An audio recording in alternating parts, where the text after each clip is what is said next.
afternoon, everyone. The members of First Church of Christ Zionist, Fort Myers, Florida, welcome you.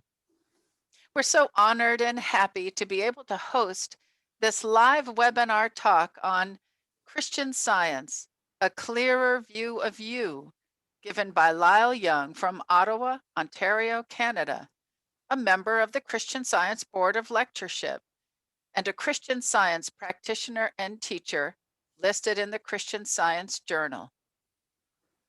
Our lecturer, Lyle Young, learned of Christian Science when he was a university student through an on-campus organization of Christian Science. Knowing that the world needed healing, wanting to be part of the solutions to the world's problems, and feeling that Christian Science provided the spiritual tools to pray effectively and find answers, Lyle began taking one newspaper each week to pray about the issues described in all the articles. Very quickly, he knew that doing this just once a week wasn't enough.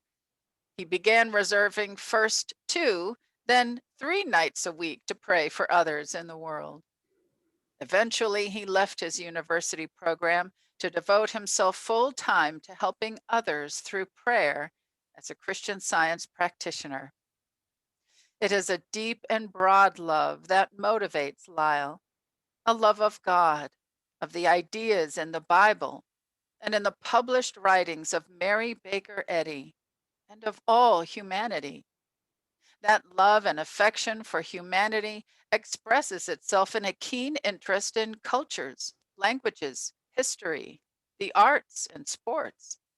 Lyle runs and swims regularly and is the 4th season cyclist. Lyle lives in Ottawa, Ontario, Canada. Having served as Secretary Treasurer of the Ontario Multi Faith Council on Spiritual and Religious Care for 5 years, he feels at ease with those of a wide variety of faith expressions, both Christian and other than Christian. Lyle has served many roles in the First Church of Christ Zionist, the Mother Church in Boston, Massachusetts, including First Reader, where he gave services in English and Spanish, gave lectures and workshops in 34 countries, was a member of the Christian Science Board of Directors, served as clerk of the Mother Church, and has also been a frequent contributor to the magazines published by the Christian Science Publishing Society. It is our distinct pleasure today to welcome and introduce Lyle Young and his talk, Christian Science, A Clearer View of You. Welcome, Lyle. Thank you very much. And just checking my video is on and that my audio is on, so I think we're good to go. Yes, thank you for that lovely introduction. And thanks so much to First Church of Christ Scientist in Fort Myers for sponsoring this talk. It gives me great joy to be able to speak to each of you in this way today.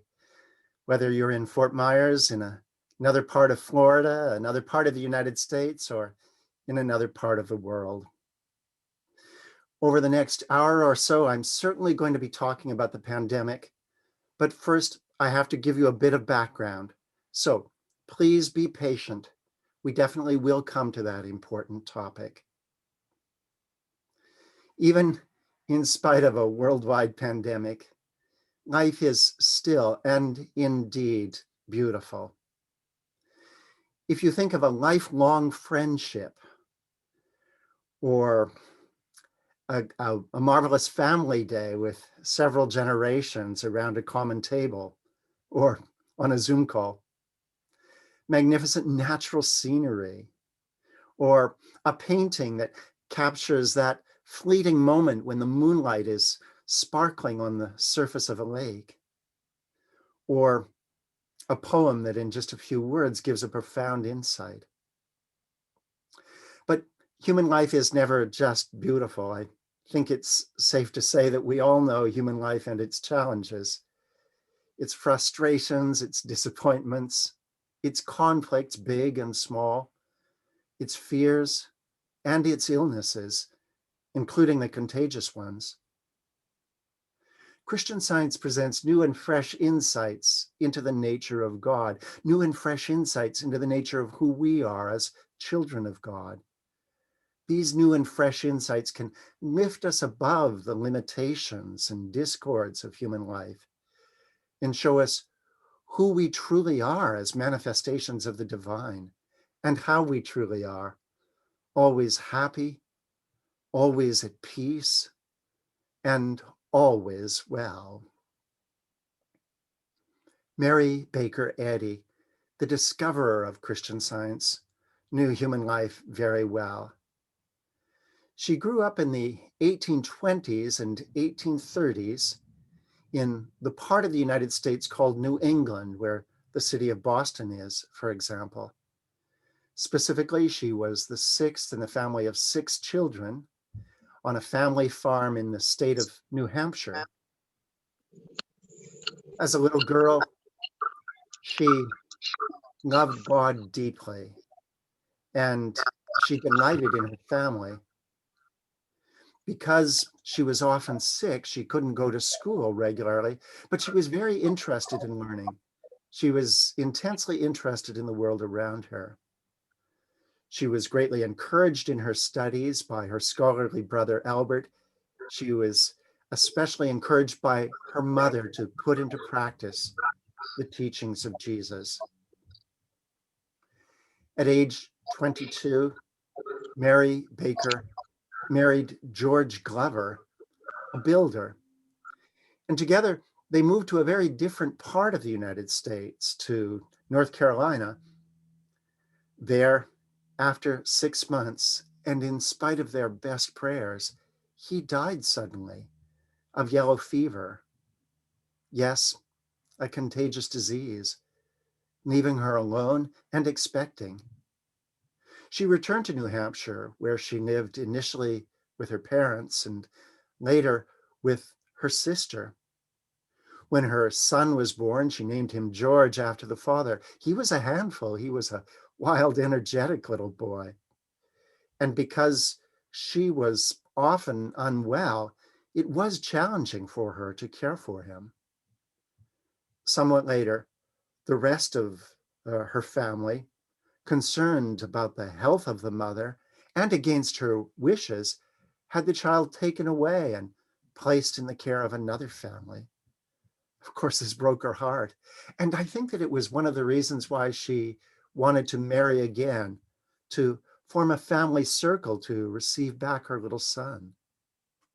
She married Daniel Patterson, an itinerant dentist, but their marriage was not a happy one. His income was never regular enough that they could enjoy much financial stability. And towards the end of the marriage, he was no longer faithful. Although she worked at saving that marriage more than 20 years, finally, she divorced him. And the family with whom her son was living moved to what was then considered to be the far west, to the state of Minnesota. And he was told that his mother had passed on. She heard nothing from him for more than 5 years and didn't see him again for close to 25 years. Of course, we all have challenges. How is Mary Baker facing hers? By striving even more to put into practice the teachings of Jesus, by turning even more to her Bible. She knew that the Bible is filled with the promise that God is always with us to help us in moments of difficulty. But how to prove that practically in the midst of poverty, loneliness, and ill health? During this time, she explored various ways of improving her health: conventional medicine, homeopathy, a system of healing that was very popular at that time called the water cure, and even what we today would call hypnotism. For a time, she used the services of a well-known mental healer, Phineas Quimby, and for a time she seemed to be better, but only for a time.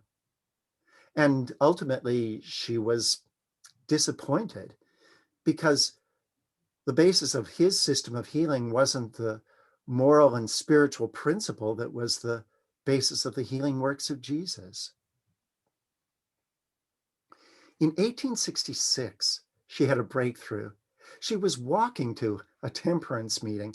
That was a kind of meeting that was quite common in that time, organized to help people stop drinking, to help discourage the consumption of alcohol in society in general.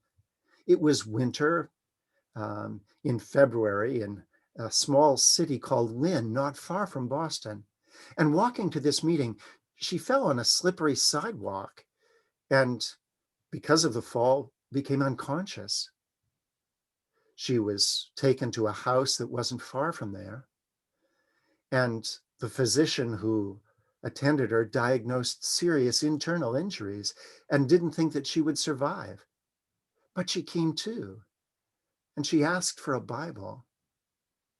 Then, in a moment of great inspiration, while she was reading one of the accounts of Jesus' healings, her decades of searching for spiritual answers, her decades of searching for better health, culminated in a healing. She was suddenly well, to the great surprise of her friends.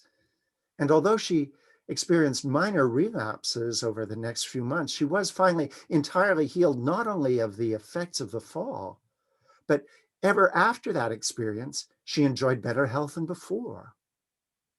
What had she seen? Later, she would write that during those moments of great inspiration, she saw that entirely beyond anything physical, entirely beyond anything organic or biological, was the reality of God as infinite life. And she was at one with this life. And in this relationship of oneness, she had everything that she would ever need, including her health. Throughout history, many people have been healed and then they've simply gone on with their lives. But she wanted to understand how she had been healed. Why was she healed when she was healed? Why not earlier or later? And could the good results be repeated in other cases with other people? Very naturally for her, she turned to the Bible to try to understand what had happened. And she began to take detailed notes on what she was reading. She was finding that with this understanding of God as infinite life, with this understanding of identity as being the expression of this life, she could consistently heal other people. And not much later, she began to teach others how to heal with this understanding. The fact that not just she, but others as well, could heal with this understanding confirmed for her that the power to heal wasn't a special gift from God just for her, but that she had come to understand the science of healing that was back of the healing works of Jesus.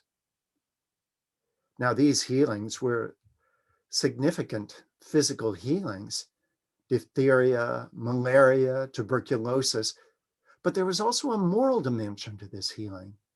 Often the person who was healed felt spiritually uplifted. Often the person became a better person, less selfish, for example. By 1875, she had organized all of her notes on the Bible, and she published what would come to be her main work, Science and Health, with Key to the Scriptures, for the first time. In this book, she talks about how to experience safety, even if in the course of one's duty, one's exposed to a contagious disease. She talks as well about how to be healed of a contagious disease. But I'd like to, first of all, read a couple of passages that are perhaps even more fundamental, and I'll talk further about the pandemic a little later on. First, this passage where it says here, the Christ-like understanding of scientific healing and the Christ-like understanding of scientific being and divine healing includes a perfect principle and idea, perfect God and perfect man, as the basis of thought and demonstration. Now, she wasn't saying that humans are perfect. No, she was saying that beyond anything human is the perfection of God. And each of us, in our true spiritual being, reflects this divine perfection. Another passage is this one. You can prove for yourself, dear reader, the science of healing, and so ascertain if the author has given you the correct interpretation of Scripture. Someone who did just that was Asa Gilbert Eddy. And in 1877, they married. And so Mary Baker became Mary Baker Eddy. Speaking of demonstrating this science for oneself, I wanted to recount two personal experiences, one in the context of COVID-19, but first an experience that I had about 15 years ago. I began to experience very sharp pains in my lower abdomen. In reality, these were painful sessions, painful episodes that would have lasted an hour or two. I prayed with some of these very ideas that my life in truth is the expression of God, perfect and whole, that I was free. During this time, I was working for the Church of Christ Scientist, and a little bit later on, I'll give you some background on the church. And in the capacity in which I was serving, I needed to appear to speak in public 6 times a week. But happily, these painful episodes didn't interfere with that work. They came on other days at other times. I was so grateful for that. Also during this time, I had the visit of some family members. And had they learned that I was experiencing these painful episodes, they would have been very concerned. But happily, they never found out if I was with them and there were these pains. I could simply excuse myself and say that I had work to do, which wasn't surprising. I almost always had work to do. In fact, these painful episodes made me think of the experience of a family member decades before, when the person had been hospitalized and diagnosed with gallstones. During this time, I received the help from first one Christian Science practitioner and later from another. And I should say that a Christian Science practitioner is someone who gives his or her full time to helping others through prayer. Together we prayed, we talked about passages from the Bible and science and health. I was so grateful for their help. These painful episodes uh, lasted a couple of weeks, came and went for a couple of weeks, and then they stopped. Well, they stopped until they came back again about 5 months later. But this time I was very much ready to meet them with a sense of authority and conviction of my present perfection, that I actually was free to be serving God in the way that I was meant to be serving God, and that nothing could stop that. The painful episodes stopped entirely. And as I said, that was some 15 years ago. Such a healing has as its basis a higher sense of identity. The basis of my prayers was that I was spiritual, that I am spiritual as the very reflection of God, Spirit. Such a healing has as its basis a higher concept of God. Who is God? Christian Science teaches that instead of God being one thing amongst many things in the universe, instead of God being one entity amongst many entities in the universe, that in reality, God is infinite. God is all. But how can that be? How can God be all if we live in a world made up of things? Mary Baker Eddy found in the scriptures a sense of God as being infinite, unopposed love, the only life, the only mind, the only intelligence, the only substance of the universe. And that this was the basis of the healing works of Jesus. Of course, we can read in 1 John in the Bible that God is love. Also, in the Gospel of Luke, we can read what has sometimes been called the pearl of parables, the parable of the prodigal son. In this parable recounted by Jesus, a father whose heart is just filled with compassion and love accepts back his youngest son, who has treated him most disrespectfully and has simply gone off and wasted his inheritance.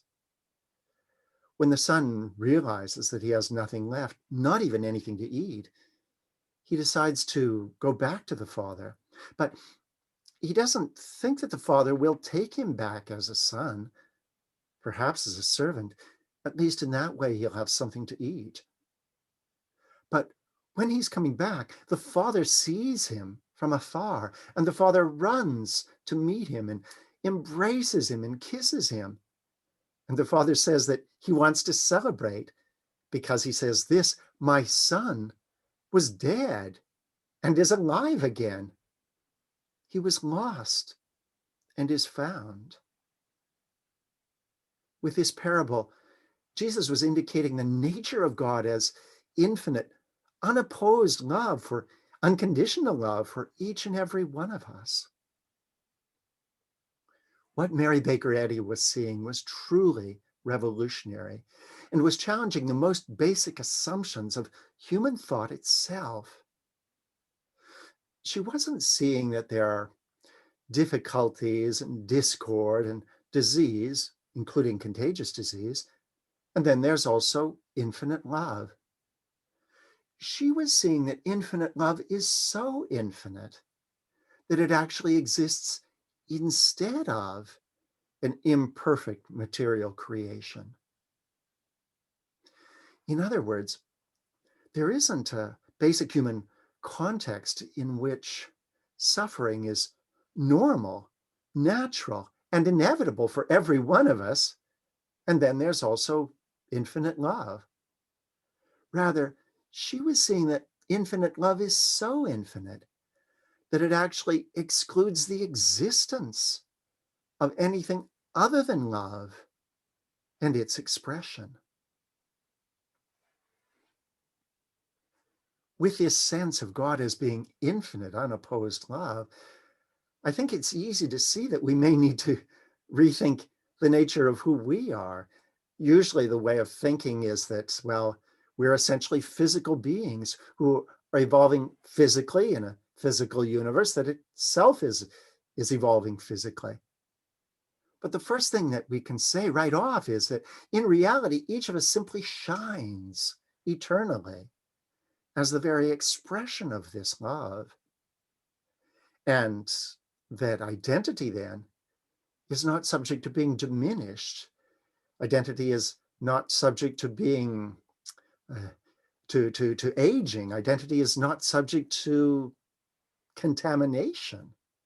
But identity is always the pure, perfect expression of this unopposed love. Here's an analogy to help you see what I mean. Think of a building with 3 stories, the ground floor, the second story, and the third story. The ground floor could symbolize a sense of identity as being exclusively physical. So the person exists physically, the person is shaped by the genes of his or her parents, by the person's first experiences, and later by other experiences. So the person lives and matures, and the person lives a certain number of years, and hopefully the person loves at least a little, and then the person is no more. That's one sense of identity. Let me talk about the second story sense of identity. According to this sense of identity, yes, we're essentially physical, so we are living physically, but also within the body, there's a soul, so that the body lives a certain number of years and then the body is no more. But the soul survives, although unfortunately, nobody really knows for sure in what form. But I'd like to talk to you about a completely different sense of who we are, a completely different sense of identity. You could think of this as being symbolized by the third story. According to this sense of identity, We coexist with this infinite love. And what gives us our individuality is not how old we are or how tall we are or the color of our skin. Rather, each of us has our own identity because each of us is a unique expression of the qualities of this love. Qualities like joy, dominion, intelligence, wisdom, and so on. It's from this third story sense of ourselves that all good comes. It's because we express the intelligence of love. That's why we can express that intelligence by doing our jobs better, for example. It's because we are strong and loving as the very expressions of this infinite love. That's why we can show forth that strength and that love by being better parents, by being better grandparents. It's because we're well, and wellness is built right into who we are as the very expressions of this love. It's for that reason that we can show forth that wellness and that health by being healthier. If we're purely spiritual, how do you explain those other two stories, the ground floor and the second story?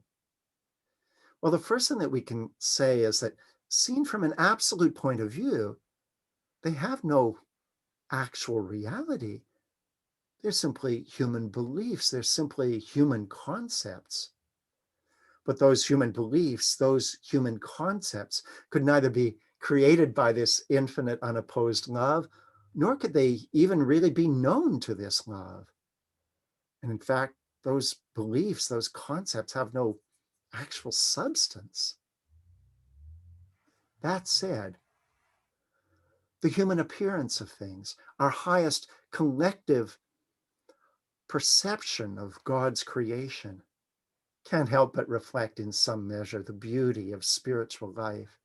So all of the beautiful things about human existence, and I mentioned just a few of them at the start of this talk, are to be cherished, loved, celebrated, not because they represent the absolute spiritual reality that Mary Baker Eddy found in the scriptures, but because even as a human perception of things, they have great, great value. And as we grow spiritually, all of the beautiful things about human existence become even more beautiful as we see them in a more spiritual way, while all of the bad things about human existence simply fade away because we see they have no principle sustaining them. There's nothing actually holding them in place. We, on the other hand, are rooted and grounded in the allness of this love. And it's because we're rooted and grounded in the allness of this love that we're always safe, and that we're always existing in total security. It's because we're existing in the perfection of this love that we can show forth that moral perfection by overcoming sin, for example, overcoming thoughts and actions that are unloving. And in Christian Science, it's very important to overcome sin. But we overcome sin not as a part of identity, but as a lie about identity. As a lie about identity, because in truth, identity is the very expression of this infinite, perfect love. When a dog comes out of a lake or a river, the dog shakes himself off. Well, so that he can be dry, but the water is no part of the dog. In the same way, we can shake sin off of us because sin can be no part of who we are as the very reflections of this perfect love. There's a passage in the Bible that says just that, and I'm going to be reading from the New Revised Standard Version of the Bible. This is from the book of Ephesians. Here it says, "You were taught to put away your former way of life, your old self, corrupt and deluded by its lusts, and to be renewed in the spirit of your minds, and to clothe yourselves with the new self, created according to the likeness of God in true righteousness and holiness." Well, the person who best showed forth that true righteousness and holiness was Jesus. And when you read the Gospels, it seems as if Jesus is always feeling his oneness with the Father. It seems like Jesus is always seeking to know the will of God, seeking to do the will of God, and doing that will. Jesus showed forth perfectly the Christ, and the Christ is the true idea of God as infinite, unopposed love. But the Christ, the true idea of God, existed before Jesus.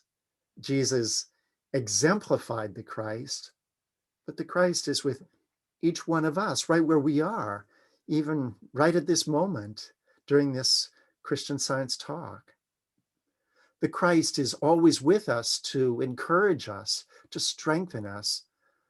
The Christ is always with us to reform us and to awaken us to our true spiritual nature.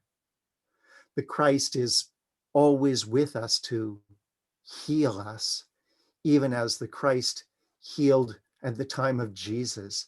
Jesus was unafraid to reach out and touch the leprous man because he was seeing that man in the light of this true idea of God. And he brought him healing, even as he brought healing to so many others, even as he brought reform to so many others. So the Christ is always with us to heal us. That was the experience of a friend of mine. The year was 1984, and she was in the hospital. She had just undergone an operation, and the doctors had discovered several tumors in her lower abdomen.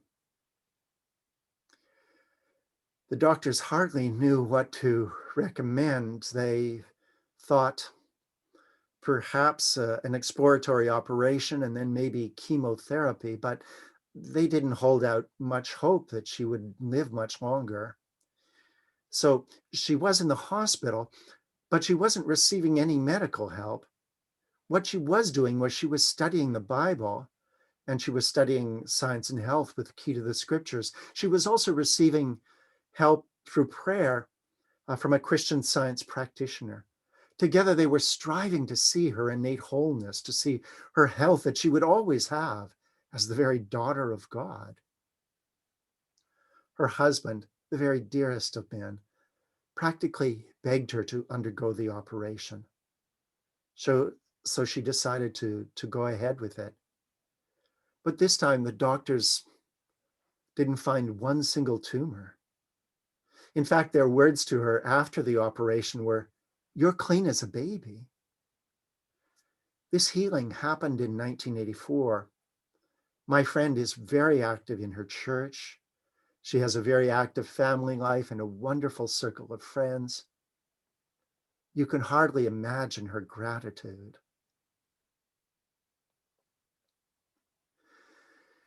Certainly, this clear idea of God as being infinite love, to really think this way, can sometimes require a certain inner discipline. Perhaps you have a neighbor who simply gets mad at you for no reason. It requires a certain inner discipline to not simply react, but to turn to God in prayer, to see this neighbor in the light of God's own perfection, to see what step might be taken to reconcile with the neighbor. Or perhaps you have a family member who, for the last several decades, has shown forth a behavior that's been so problematical for the rest of the family. It requires perhaps a certain inner discipline to continue to support and to love that person and to help that person reform and stop that very problematical behavior. But I can tell you time and time again that it definitely is worth thinking this way. It's definitely worth, even though it takes this inner discipline, because time and time again, I've seen this kind of thinking bring healing to neighborhoods and to families. Certainly, I think that it requires a certain inner discipline to think this way in the midst of a pandemic. And we might even ask ourselves, if it's responsible to think like this during a pandemic. The answer to that question is yes, it is indeed responsible. It's that Christian Science isn't practiced in isolation, but it teaches that we're to put out and reach out and put our arms around the whole world in prayer and to be uplifted with the whole world in prayer. Christian Science teaches an appreciation of everything good humanly, and that certainly includes the nurse who spends long hours at the hospital caring for another. That certainly includes an appreciation of the politician who is able to communicate necessary information in a way that actually encourages people and unites people.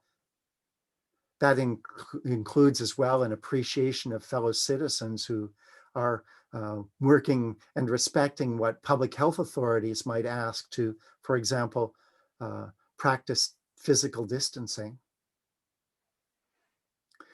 In my own life, I've found that thinking this way can definitely bring protection. I think I've traveled to some 33, 34 countries around the world, and often to countries where the level of public sanitation is not necessarily that high. I think I've been to Brazil 6 or 7 times, Brazil, where dengue fever is almost always a problem. I can remember having been in Beira in Mozambique in Africa a number of years ago when the city was being very challenged with malaria. But when I travel to these places, it's not with my eyes closed. It's with my eyes open to the reality of this infinite, unopposed love. I travel with a sense of the power of this love to protect not just me, but to, in truth, protect everybody. I travel with my heart open and filled with a sense of love. And what I've experienced, at least in some degree, is that to the degree one's heart is simply filled with this love of God, there's really no space left over for fear or even for an image, a mental image of a disease. And in fact, as one thinks along those lines, as one's thought is filled with love, one becomes, you could even say, a law unto oneself of protection. I remember last year that I was traveling, actually giving talks in Africa, and I had just finished speaking in Nigeria, and my throat had become very sore indeed. So I asked a friend who was a Christian Scientist to pray for me. This was a Sunday. And late that night, I received an instant message from a family member telling me that the Canadian government was asking that all Canadian citizens come back to Canada right away while there were still commercial airlines in operation. So I prayed about it through the night and decided early Monday morning to do my best to head back to Canada as quickly as I could. That was a moment of very uncertain material circumstances. Perhaps it's a little bit like the situation for many people in Southwest Florida, or for many people around the world at this moment, where circumstances are very uncertain.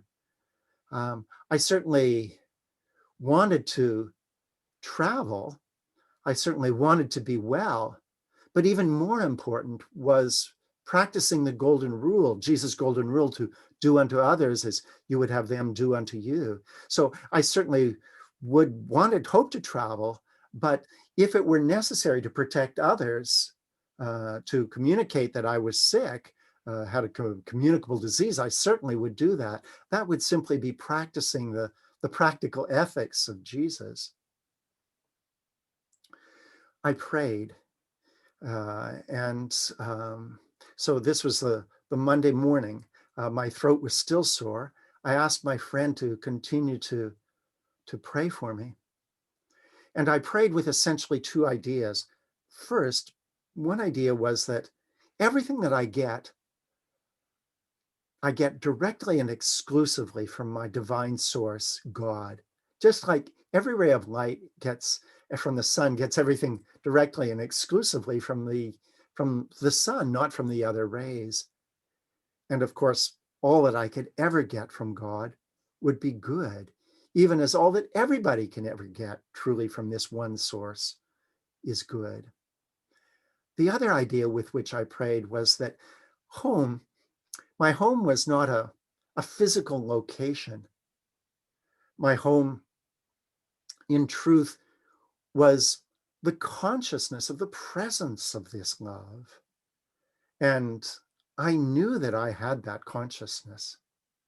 And I knew that because I had that consciousness, that I actually was at home, in some way I could prove that actual spiritual fact. I began to try to call the airlines, but in mid-March of last year, trying to get through to the airlines was almost impossible. And so I began to look online, and after some prayer and uh, after a great uh, hunting around on the internet, I found an itinerary that would actually have me leaving the next day and that would have me being in 5 different cities in 4 countries. The travel would be over 2 consecutive days, but it seemed realistic. So I purchased the ticket. I spent the rest of that day praying for myself and praying for the world. I woke up the next morning feeling fine. I left the hotel at about 9 a.m. and passed through all of the different airports. I respected meticulously the spirit and the letter of all of the requirements, including going through the thermal scanner in Accra, Ghana. I returned home late Wednesday night, um, having spent basically 2 days traveling. I returned home very grateful. And of course, I self-isolated for 2 weeks, which was what the Canadian government was asking of people who had come back from abroad. I wanted to recount this experience so that you would feel comfortable and confident in the midst of this pandemic, that wherever it may find you, if you yourself are affected by it, if others that you know, your family, you can feel confident in maintaining this idea of God's perfection and your perfection. And as 2021 unfolds, we should feel very confident that we can maintain this, and that doing this will not only bring healing to us, if that is the need, but it will also guide us to act in a way that is ethical towards others and that is respectful of others. This certainly has been my experience.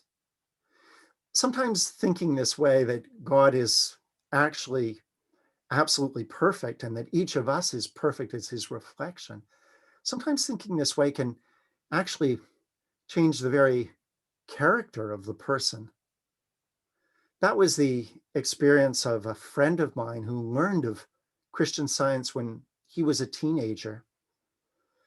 Now, he came from a low-income family, and he hardly knew his father. His father was not really a presence in his life. And one of my friend's favorite activities was going out and drinking with his buddies. But there was a man who lived on his street. There was a neighbor who was a member of the Christian Science Church. My friend liked this man. He was quiet. He was a man of integrity. He had a lot of confidence in God. And then one time, this neighbor invited my friend to go with him to church. And because in Christian Science churches around the world, there's Sunday school for young people up to age 20, in effect, it was an invitation to attend Sunday school at his church. My friend thought about it and accepted the invitation.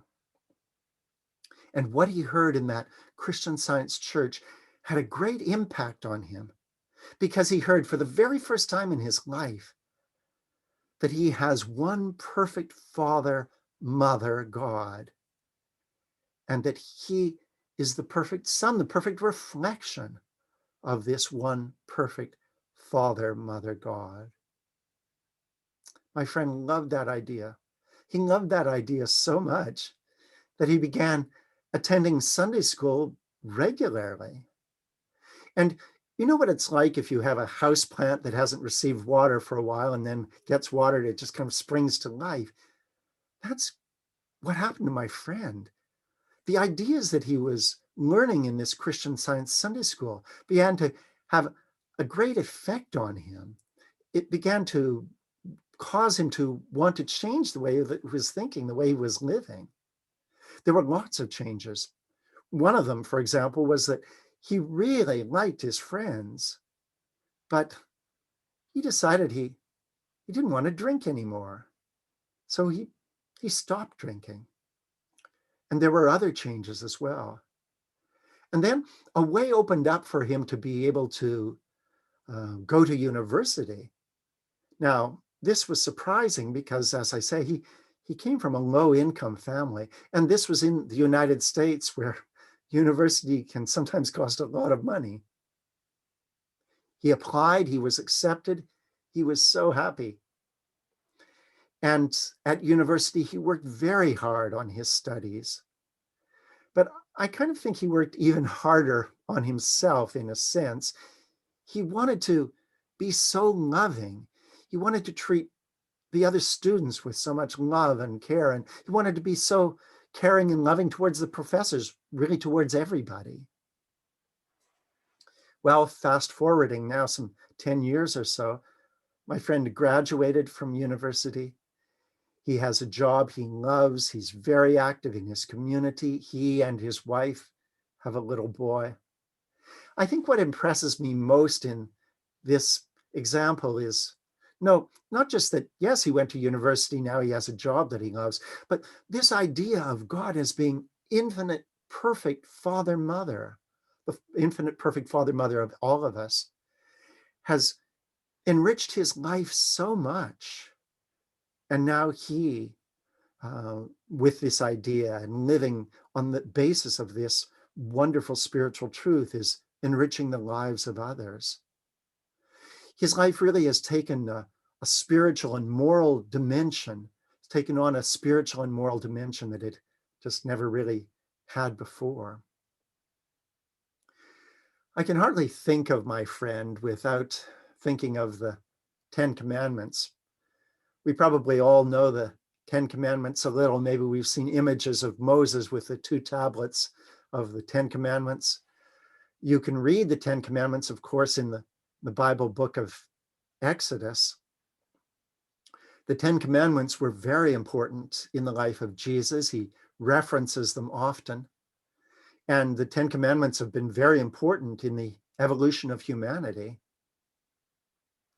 The very first commandment, to have no other gods before me, to have no other gods before me, to me really means to recognize this one infinite love as being the father and the mother of us all.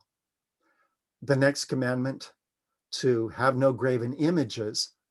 And often we might think of a graven image as being a statue that a person might bow down to and worship. But a graven image can also be purely mental. During this time of the pandemic, many of us are being challenged with new technologies.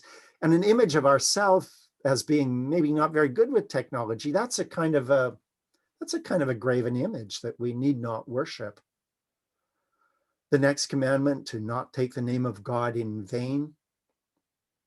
That certainly means to not swear, to speak politely, but I love to think of it as meaning to not take the nature of God in vain, the nature of God as being infinite, unopposed love. The next commandment, to remember the Sabbath and to keep it holy. I certainly love to go to church, but I also love to think of my own holiness and of the holiness of everybody around me every day of the week. The next commandment, to honor thy father and thy mother. To me, it just makes good sense to honor everything that's good in our human parents, even as we honor everything that's good in everyone around us. The next commandment, to not kill, obviously important, literally, but sometimes people can act a little bit like a killjoy. Maybe they entertain a limited view of another person, for example. The next commandment, to not commit adultery, that certainly means to be faithful within one's marriage. I love to think of it, it also means, of course, to have pure, clean thoughts all the time. I love to think of it as well as meaning to always be faithful within relationships. So, yeah, to be trustworthy, so that if you say that you're going to do something, for example, you do it. The next commandment, to not steal. To the degree we realize we have all good from God, there's no need for us to steal. The next commandment, to not bear false witness. To me, that means to always tell the truth. And in Christian Science, truth is a synonym for God. So it's important to always be a person of substance, a person of integrity. It's important to always be honest. And the last commandment, to not covet. It means, again, to not think that somebody has something that I don't have, but to recognize that each of us has today all good right here and right now. I mentioned that the 10 Commandments were very important in the evolution of humanity. And I think that one of the reasons for that is because, in a sense, the 10 Commandments define identity. You see, the daughter of God has no limited self-image, but she realizes she can do everything that is required in order to do what God would have her to do, for example. Or the Son of God has no desire to steal because he recognizes that he has all good from God right here and right now. The little boy who's just 6 or 7 years old, I'm persuaded, wants to tell the truth because it's his nature to be truthful and to be honest. I mentioned that, so the 10 Commandments, I can say the 10 Commandments are always supporting us. The 10 Commandments never judge us. The 10 Commandments never condemn us, but they're always supporting us in our showing forth our true spiritual nature as reflections of this infinite, unopposed love. I mentioned that the child of God always has everything that he or she needs. That was the experience of a friend of mine. And my friend had moved clear across the country to take on a job with his family. He'd moved clear across the country and everything was going quite well. But after 2 or 3 years, the job was eliminated. So my friend didn't have a job. He had a mortgage, he had a wife, 2 small children. It was a serious situation, perhaps a little bit like the situation for many people in Fort Myers area and Southwest Florida or other parts of the United States or other parts of the world. Honestly, he just didn't know how things were going to be working out for him financially. He prayed, but he didn't start his prayers with what he didn't have. He started his prayers with what he understood to be the nature of God as infinite love. He thought of just how infinite this love of God is for him, how much God loved him, his wife, his 2 precious children. And then he just had a wonderful sense of peace, a wonderful sense of confidence that things would work out because it would be absolutely impossible for God, who loved them so much, to not meet their needs. So he knew things would work out. He didn't know how. And then, to his surprise, he was simply offered a job. And that job was going to require that he learn new skills and develop in a new way. But the organization seemed persuaded that he was the right person. He prayed about it and accepted the job. Now, some 6 or so years later, he's done very well at the job. The organization has been greatly blessed. His family has been greatly blessed. The whole experience really confirmed for him that the love of God is always there for him and for his family. The love of God is always there for every family in Florida, for every family the world over. Does Christian Science always heal? That's a good question.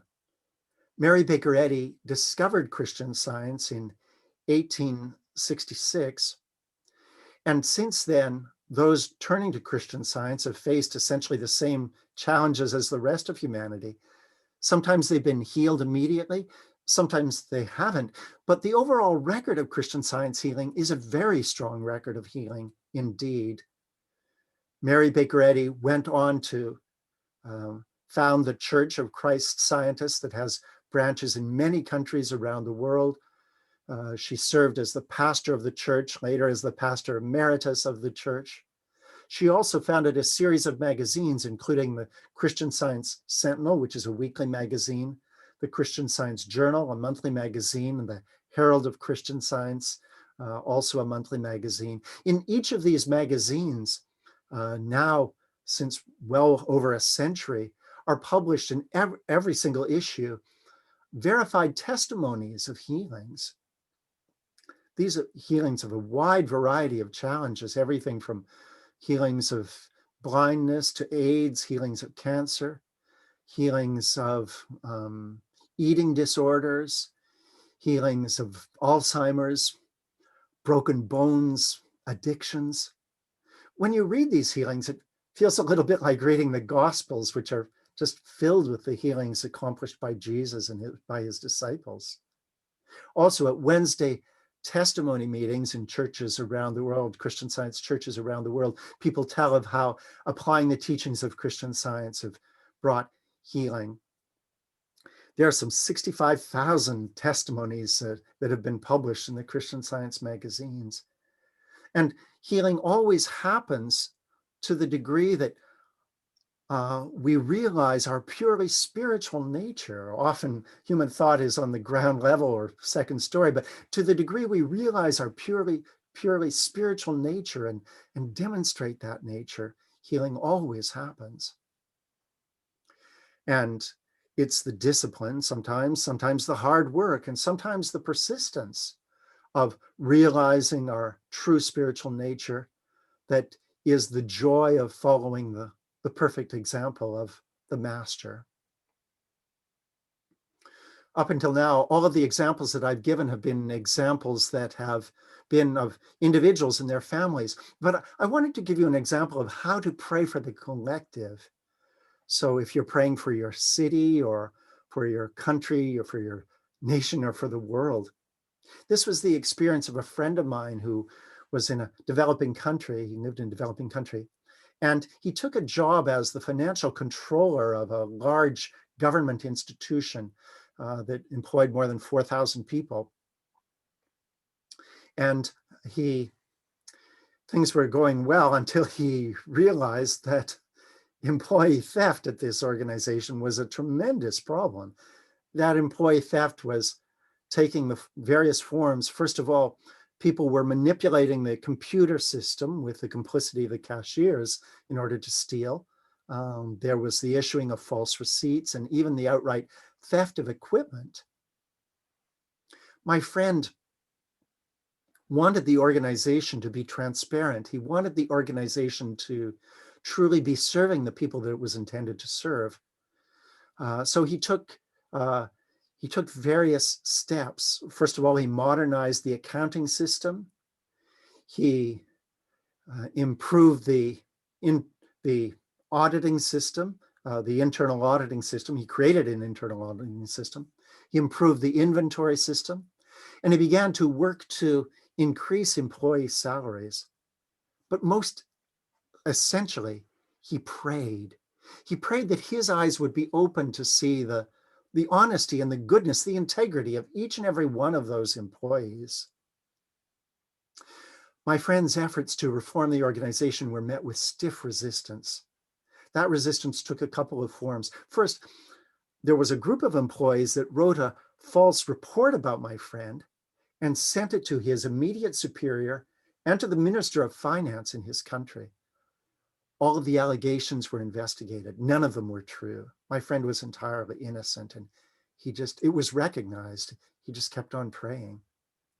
Not long after that, a friend of his, a colleague of his, said that he had inadvertently overheard another conversation between two employees. And they said that really the only way to get rid of my friend was to eliminate him through practicing witchcraft. Now, I might say in some countries, in some cultures, witchcraft is a way of seeking to personally control another person. I'm not sure about Florida, but here in Canada, in an office setting, we have our own ways of seeking to do that. They can be backbiting, backstabbing, campaigns of lies, so on and so forth. But in that culture, it was witchcraft. My friend heard that, but he was unimpressed. He kept right on praying. Sometime after that, he was alone in the office. It was a Saturday. He was alone working. And he suddenly felt a very sharp pain, and a part of his body seemed immobilized. He recognized right away that this was impersonal resistance to these reforms that were going to bless everyone. Specifically, he prayed with this passage from Science and Health, where it says here, your influence for good depends upon the weight you throw into the right scale. The good you do and embody gives you the only power obtainable. He knew that he was embodying good. He knew his motivation was simply to bless others as he was striving to effect these reforms. It took him a few days, but the pain stopped entirely and he was able to move freely. By this time, the administration was providing him with a couple of security guards because he'd received direct threats, but he was unimpressed. He just kept on praying. And then a marvelous thing happened. His colleagues at the same level as him in the organization truly began to support these reforms. Before they had just said, sure, if you want to do that, go ahead. But they truly began to support them. And not long after that, the whole organization was supporting these reforms. My friend could see that it was true because he could see it in the internal audits. He could see it in the inventory. It was a great victory for my friend. In a country where corruption has often been a problem, it was a great victory for that institution and for those employees as well. So I wanted to recount that to you so that you would have confidence in praying for this pandemic, or if you're praying for something such a global problem, such as racism, or if you're praying simply for the rebounding of the economy in the area of tourism, for example, or if you're praying to overcome a global climate change, you should feel confident. I don't think my friend ever once said, oh, I'm the only one out of many employees who's thinking that way. He was confident that the power to bring change wasn't in him, but in the very reality of this infinite love and its expression. I wanted to read one last passage to you from Science and Health. This is a passage that is read towards the end of every Christian Science Sunday service. It's also a passage that's the very last thing that's read in Christian Science Sunday schools. Here's the passage, and it's a strong passage about identity. And in it, the author uses the term man to mean men and women in their true spiritual nature. There is no life, truth, intelligence, nor substance in matter. All is infinite mind and its infinite manifestation, for God is all in all. Spirit is immortal truth. Matter is mortal error. Spirit is the real and eternal. Matter is the unreal and temporal. Spirit is God, and man is his image and likeness. Therefore, man is not material. He is spiritual. Well, let me summarize. I gave you a bit of background about Mary Baker Eddy, how she found in the scriptures a sense of God as being infinite, unopposed love, how she found in the scriptures a sense of us, a sense of identity as being the very expression of this love. This sense of who we are, this sense of who God is, comes to us wherever we are in human life, to uplift us, to strengthen us, to redeem us, and to heal us.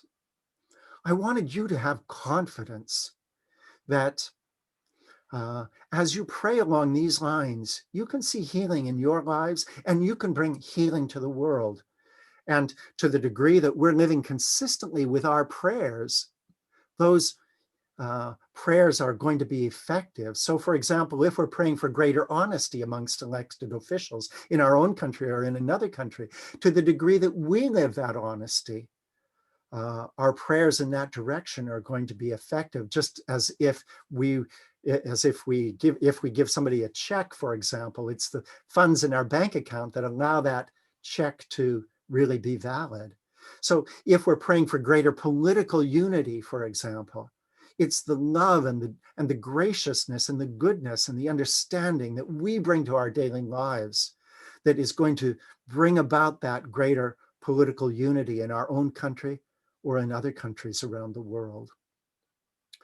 I wanted to heartily recommend an in-depth study of the Bible as a way of seeing even more clearly your spiritual nature. I wanted to heartily recommend an in-depth study of Science and Health with Key to the Scriptures as a way of understanding the Bible in its spiritual and practical significance. And I might say that if any participants would like a copy of this book to be mailed to them, they could just call the church. That's the Church of Christ Scientist in Fort Myers, who has graciously sponsored this talk. You can call the church at 239-334-6801. That's 239-334-6801. And the last thing that I'd like to say is heartfelt thanks to each of you for your kind attention. And goodbye.